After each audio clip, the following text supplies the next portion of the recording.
David, this has stirred up in a few days a lot of debate, and I want to ask you firstly, as you are apparently trading support with Luxon on the right of the political spectrum.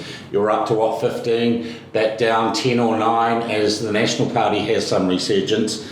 Is this, as some commentators have suggested, just a cynical ploy for votes? Well, first of all, I mean, it's kind of the worst accusation because it's always true to some extent. Every politician is trying to get votes. Of course they are. But equally, you go back to the purpose. The reason I'm in politics, fundamentally, I feel lucky to be born in a country like New Zealand in a time like this with some of the support I've had. And I think you've got an obligation to ask, well, why is that? I think it's because we have good policy settings. And there's good evidence that around the world, countries with good policies are better places to live. So that's why I'm in politics, is I think putting back into the policy stock that we have is a worthwhile thing to do. And what are some of the issues? Well, we can talk about a lot of them, but our basic constitutional underpinning. Are we an ethno-state where you get seats reserved at the table based on your background, or are we a nation state where you're a citizen and political power is exercised democratically? That's a really fundamental question. And the next thing is, the way that it's been gone about for the last 40 years, combination of the courts, Waitangi Tribunal, and the certain parts of the public service and some politicians, is that we've quietly moved from the idea of the treaty as what it actually says, that all people have the same rights and duties and your taonga or property is safe. That's been shifted into we are now an ethno-state with a partnership between two peoples and seats reserved at the table. That the way that it's happened is undemocratic, but the outcome is also undemocratic. And I want to have a referendum so that ordinary people, shock horror, can actually have an opinion, not be afraid to express it, and ultimately be listened to at the ballot box at the end. Well, what is co-governance? What's your idea of co-governance? What are we going to have a referendum on if you have your way? Well, the co-governance has been brought out of what apparently are the principles of the treaty. Now, actually, the courts have never said there's a partnership. The courts have said that there is a relationship akin to a partnership and that it requires mutual respect.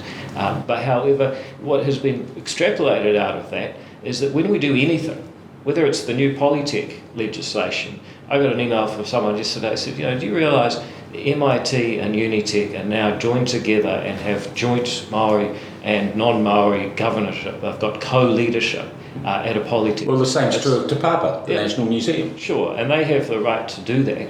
But I don't think it should be a pervasive policy in everything that government does. It's also the case with Three Waters, we're told. It's going to be the case with healthcare, it's the case with ECAN, it's the case with councils if they choose it. There's far too much of this where actually the idea that political power comes from being elected in free and fair elections is no longer the way you get political power. You can also be appointed based on your background. And I think that's wrong. I think it's a really important principle. Debbie Packer, co-leader of the Māori Party, says every time you raise an issue like this, she gets hated on and people say they want to kill her and that you're just sparking racists. And I think it's absolutely wrong to threaten anybody. I always say, look, if you have to threaten someone, especially threaten someone with violence, if you have to call people names, if you have to do all that, then you're obviously not a very good debater. You're not going to persuade many people with abuse. So I completely disagree, and I think it's totally wrong, and people doing that should stop doing it because it doesn't get us anywhere. That's. But having said that, I think what Debbie would say is, you just shouldn't have this discussion. Well, if she really wants to blame someone, she should blame this government that's putting co-governance at the heart of everything it does. As long as the government introduces race-based policies, then in a democracy, an opposition politician like me is going to have to criticise them, because the alternative is we say, okay, well, the government's going to gradually transform our constitutional underpinnings and we're not allowed to talk about it. That would be much worse. Part of me says it's crybullying. You can't talk about things I don't like because they upset me, or someone else's response to you raising this issue might upset me, therefore you're not allowed to do that. It's one of the tricks of cancel culture, in my opinion. But I still get her point. This isn't just a referendum about co-governance. What you seem to be calling for is a national debate, really, about where the Treaty of Waitangi and where relationships between Crown, Māori and other New Zealanders, how we actually move forward. It's a way bigger issue than just Three Waters. Yeah, I think that's right. And I said in our State of the Nation speech for ACT last month in February, we are campaigning on the definition of a Kiwi identity. This is not 1950. We're not just Māori and Pākehā. We're a modern, multi-ethnic, liberal democratic society, and that is a beautiful thing to be. But unfortunately, it's been hijacked. Now, I think we actually do need to be able, first of all, to be able to talk about it. A lot of people feel they aren't able to because they're accused of being racist. Yeah, a lot of people are scared to, if we were honest. Yep, that's true. And they say it all the time. The second thing is that, it is healthy for a society to have this kind of discussion. We do actually need to ask, well, what is our vision as New Zealand?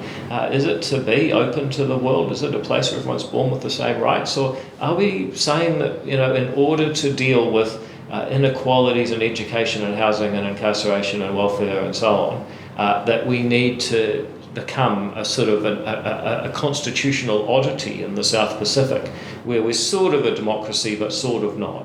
Now, if people want to come out and make that argument and explain to me how putting people on the governance boards of the new Three Waters entity is going to make sure that we get better water and makes it easier to get a house connected and build them more rapidly so people from all backgrounds have somewhere to live, I'm happy to have that debate. But that's what I'm not hearing, and that's what's really interesting. Lots of call you racist, call you this and that, and it's not fair and you can't say it. But no one actually comes out and says, no, we truly believe that if Three Waters were governed by a co-governance arrangement, we get better water and faster connections to new homes, and that means there'll be more houses for everybody. Never hear that. All right. Let's talk about those issues more broadly then. The UN Declaration on the Rights of Indigenous People, which I know Willie Jackson's making a lot of at the moment and is in vogue, if you like, on the left. What do you make of that declaration, and how do you think New Zealand should respond to it? Because many would say the fact we've signed up to that declaration means that we do to some extent create this ethno-state with, if you were born here and if you're of people who were born here and have some traditional right, then you are treated differently, you do have privileges.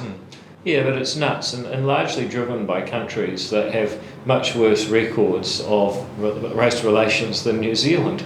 I don't think we should be bound by it. I think we should be asking ourselves, what's the best way forward for our country in New Zealand? I think Helen Clark was absolutely right when she refused to sign it and said it was completely incompatible with New Zealand values and incompatible with democracy. John Key made a huge mistake thinking that it wouldn't have great consequences. Well, as you say, if you sign it, you've got to follow it, and that's what the government's now doing. In a way, you can't blame them. They're just putting in place what John Key signed New Zealand up to. Okay, so would you add on to your coalition bottom line with National that you'd have to have this referendum? Would you add on that New Zealand will withdraw, or simply say we are not going to follow the Declaration on the Rights of Indigenous People? Look, I think we'd just say we're not going to follow it. I mean, ultimately, it's not binding New Zealand. But if it's good enough for you to put the arm on Luxon and National on the referendum, why not put a lot on this issue? I don't know if withdrawing from a UN declaration makes any real difference. You could do that, but here's what... Well, you've just told me that being part of it is making a difference in the current government. Well, that's because they're choosing to follow it. You choose not to follow it, it's not making a difference anymore. All right, so you'd let it stand there, you'd just honour it in the breach, as it were. Pretty much. I mean, you probably should pull out of it, but let's face it, we take the UN far too seriously. I'd rather leave it in and not follow it. I think that's a better message to the UN. All right.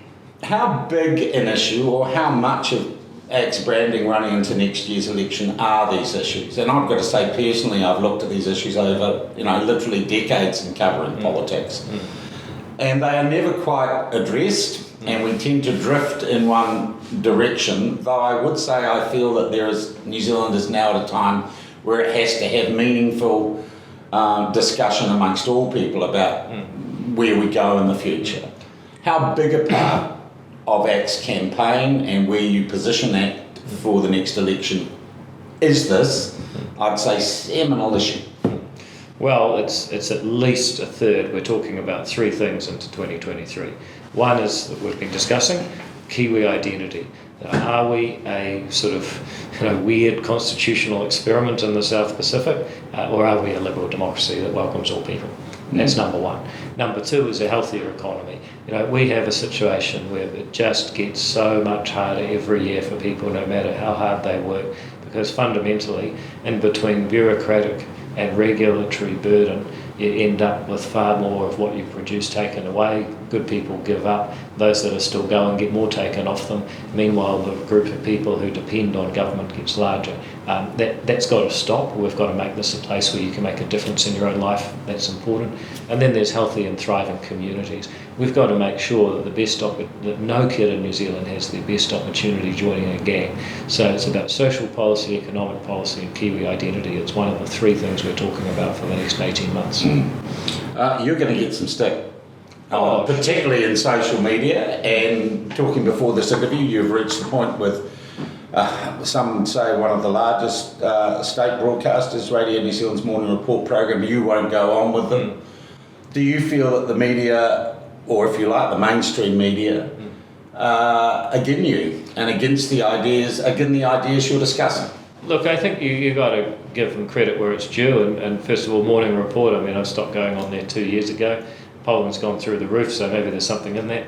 That's a decision around ethics. It's the way they treat people, and actually it doesn't apply to the rest of RNZ. So the rest of RNZ, I think a lot of them actually still do good work, but Morning Report have a cultural problem, and until they sort that, they're not talking to us. As far as this story, in fairness, Mikey Sherman at TVNZ broke the story, and I thought she told it quite well on TVNZ last Thursday night. So you've got to give her some credit for that. I think there's other elements of the media whose basic view is that the only reason you would have this discussion is because you want to incite racism, and I think that's really unfortunate. First of all, it's not true. Second of all, it's quite hurtful because I'm actually not a racist person. And thirdly, what it does is it actually pushes a whole lot of people who want to have a reasonable discussion and say, well, gee, they keep telling me I'm racist. I think it's wrong to push people aside when actually there's a lot of people that want to have a dialogue, treating them all as though they're kind of, some sort of evil extremist group and calling them all sorts of names. That doesn't actually help with social cohesion or going forward, and I think people in the media who say that are just really counterproductive. Let's take it broader though. I've never heard you suggest that, for example, we should abandon attempts to redress past wrongs through the Treaty of Waitangi process. And you've never suggested we should scrap that or put a fiscal cap on it, and that process continues. But what part do you think a treaty written over 100 years ago has, once the wrongs have been as far as they can righted, and I'd add that Maori have settled for nickels in the dollar so far on treaty settlements. What part going forward in this country, once those problems are solved, does the treaty have as a document in a functional modern democracy? Okay, well, first of all, just on your point about, we continue to support treaty settlements. And I'll give you the example of the Maunga Authority in Auckland versus Three Waters. Now, the mountains, the volcanic cones in Auckland, along with actually all of Auckland, at one point were owned by Ngāti Whātua and other iwi. Some of it they sold legitimately, some of it wasn't. The Maunga are the obvious parts that have remained in public ownership and were open to claim. They have been given back, or at least vested under Tupuna Maunga Authority, which is co-governed by iwi representatives in the council. And we think that's okay. You could make the argument that was very generous of the claimants. The whole mountain should have just been given back as private property. Given that they've lost the rest of Auckland, it would have been a reasonable deal. So we don't have a problem with co-governance within treaty settlements, because that's a specific piece of property they had a specific claim on and was specifically taken off them unfairly, and those people have a right to claim it back. You contrast that with Three Waters. As far as we're aware, the earliest infrastructure in New Zealand was the Auckland Drainage Board in 1845, 5 years after the treaty was signed. So something that didn't exist in 1840, there's now a presumption that, if you're Maori, you have somehow a different interest in this from everyone else that's been building it for the last 180 years. And I just don't think that is correct. So there's a difference between co-governance and specific treaty settlements, and this presumption of co-governance of everything in all public entities, Crown Research Institutes, SOEs, Polytechs, you name it, everything has to be co-governed. I think that's wrong. When it comes to what's the long-term role of the treaty, well, it's actually a magnificent document. I said this in my speech that kicked this whole thing off. The Treaty of Waitangi says the Queen is sovereign, everyone's equal, and your property rights are safe. What a magnificent start to a country. A voluntary agreement that we're all going to respect each other equally and not nick each other's stuff. Now, there are clear problems where the Crown, having been made sovereign, failed at that, and that's why we have the treaty settlement process, and we should continue to have it. When they've done good work trying to put past wrongs right, even as you say, it's pennies on the dollar, still done the right thing. But in the future, what we should take from it is not, there's a partnership. Courts have never said that. It's not that we need co-governance and everything. It's that we live in a country where everyone has the same rights and duties, and that's a magnificent way to live. We live in a country where your property rights are secure. That's a magnificent way to live. Well, I'd say there would be many Māori, and indeed many Liberal Pākehā, many people in the Labour Party, who would say no. Tangata whenua, Indigenous people have a special position of privilege, and they believe that interpretations of the treaty guarantee those rights. This is a very fundamental point of difference. And it seems to me it's going to be very hard to have a reasoned discussion. I mean, could you sit down with the Māori Party, with Debbie Ngārawa-Packer, do you think, and discuss these ideas without verbally coming to blows and essentially being divided? Well, I certainly could. I mean, the difference is that, you've got some personal problems there. Well, what do you mean by that? Well, I mean, Debbie Ngārawa-Packer on Breakfast TV said that I'm a racist who supports white supremacists. TVNZ cancelled the segment because of her behaviour, as far as I can tell. So you've done that filming and it was never aired? No, it was live. Oh, it wasn't. And we haven't been asked back. Yeah. So, the problem is she's got a behavioural problem, but that's her problem. Generally speaking, can I sit down with people who actually want to have a discussion about these things? Sure, and the proposition is this. Yep, so you basically can have a sort of neo-feudal system where you are born into a certain role with certain rights that are different from the rest of New Zealand, or you can live in a liberal democracy where everyone has the same rights as the treaty originally envisaged. Now, which of those in the long term, thinking about your mokopuna for the next 5 generations, is going to be better? And I would argue that through the whole sweep of human history, liberal democracies with equal rights, with strong property rights, they've been the societies that have given people real opportunity to flourish. Sort of neo-feudal societies where your birth decides your place in the world, those have not been so successful, and people have been busy throughout history campaigning against them, trying to overturn them and immigrating to get away from them. Do you want an apology from Debbie? Well, would you like one, or do you not expect one, so you're not asking for one? Look, I don't know if she's likely to apologise, but what I would say to her is that it doesn't reflect on me. I mean, everyone knows what she said's not true. The question is why she can't. Well, I'd say to a lot of people on Twitter and Facebook and in social media, there is a, in the polarised world that we live in, there are a lot of people who do brand you a Nazi and your supporters Nazis and white supremacists. Oh, yeah, well, look, I don't listen to those people because what they're saying is not true, and what we're interested in is getting to truth. I'm not interested in people who say things that aren't true. You can identify people who are prepared to have an open discussion. They are them. Are you encouraged, disappointed by Christopher Luxon and National's public response to the referendum idea, which I think we've agreed is way more than just about the referendum? This is about a much bigger national debate. Hugely encouraged. I mean, first of all, he said, well, we won't have a referendum for now. So actually he's open to having it. So that's great news. Yeah. Second of all, he said that we're going to get rid of the Māori Health Authority. Well, that's great news. Thirdly, he said, well, there actually does need to be a conversation about what co-governance means. So, for a week's work, we've actually put this thing on the agenda, and even Jacinda Ardern is now saying that she's going to start consulting about co-governance. She's only going to consult with Māori, but that's a start. If we could just get her to move and consult everybody, then we'd basically be having the discussion our referendum envisaged. So that's not a bad week's progress. What about the Māori seats? Or is that too much to bite off at this stage? Look, I don't think they should exist. But here's the thing. One thing that people miss is that you still only get one vote. So you go on the Maori seats, you go on the general roll. I mean, I wouldn't mind if you could actually have a lot of different types of seats. There should be an electoral roll you can go on just for people who are economically rational, and then we could have. Then we'd know there'd always be some people in Parliament that understood economics. We wouldn't have to rely just on the ACT party. So that you still only get one person, one vote, and whether people choose to be on it or not is really up to them. And I suspect that what's going to happen over time is that fewer people are going to want to be on that role, and even if they do, they're still only getting one vote, so it's going to make a big difference. All right. Look, just in general terms, we are, it would appear, coming out of COVID, and mandates, restrictions are being dropped. We might have something like a normal environment when the election rolls round next year.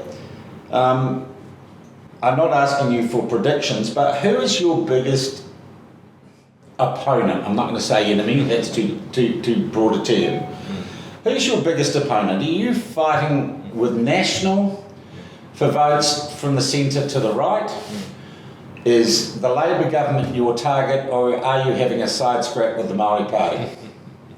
Well, it's funny because in April, as you say, COVID's lifting, and I'm doing my first leaders tour since probably last July. So actually able to get out and talk to people, and I'm really looking forward to hearing what people are saying.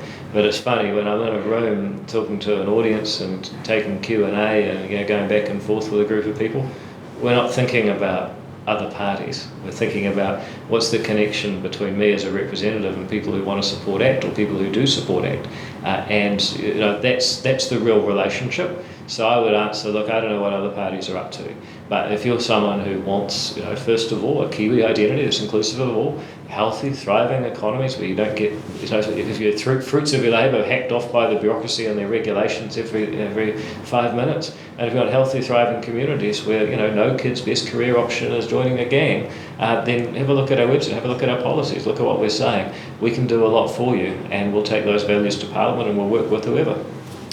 David, thank you very much for coming in, and if you like christening the studio for us, crazy. Don't be a stranger. We'll have more kit and more bandwidth in the very near future, and we will stay in touch. Fantastic. Nice to see you. Thank you.